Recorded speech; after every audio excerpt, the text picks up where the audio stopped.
ఇది ఇందాక positive energy గురించి మాట్లాడుకున్నాం, బట్ నెగిటివ్ ఎనర్జీ కూడా ఒకటి ఉంటుంది కదా. నెగిటివ్ ఎనర్జీ అఫ్ కోర్స్ దానిది ఏమంటారా, లేకపోతే ఇంకోటి అంటారు. ఇది పీస్ఫుల్ మెడిటేషన్ అనుకుంటే ఇటుపక్క పూజలు అనుకుంటే ఇటుపక్క క్షుద్ర పూజలని. దేనికైనా సరే ప్లస్ ఉంటుంది, మైనస్ ఉంటుంది. మీరు మొత్తం పాజిటివ్ వైబ్రేషన్ వైపు వెళ్తున్నారు, బట్ సృష్టిలో ఉన్న నెగిటివ్ ఎనర్జీ గురించి మీకు ఏమైనా ఇన్ఫర్మేషన్ తెలుసా? నెగిటివ్ ఎనర్జీ ఉండాలి మనిషికి.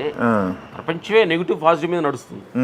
అందుకని మన లోపల పర్సెంటేజ్ ఎంత ఉందనేది కొంచెం గమనించుకోవాలి. ఎక్కువ క్వాలిటీస్ నెగిటివ్ ఎనర్జీ 100% ఉందనుకోండి అసలు ఉంటుంది. అందుకని అట్లీస్ట్ 50% అన్న మనం ఉంటారు కూడా ప్రయత్నిస్తాం అన్నమాట. 50% ఉంటే లిమిట్గా ఉంటాం.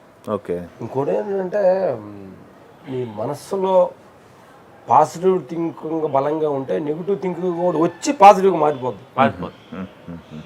ఏమవుతుందంటే వేడి నీళ్ళు పైపు తిప్పేవు, వేడిగా ఉండే వాటర్ కొంచెం సన్నీళ్ళు ఎక్కువ అయిపోయినాయి, ఆ వేడి నీళ్ళు సన్నగా అయిపోతే ఇలా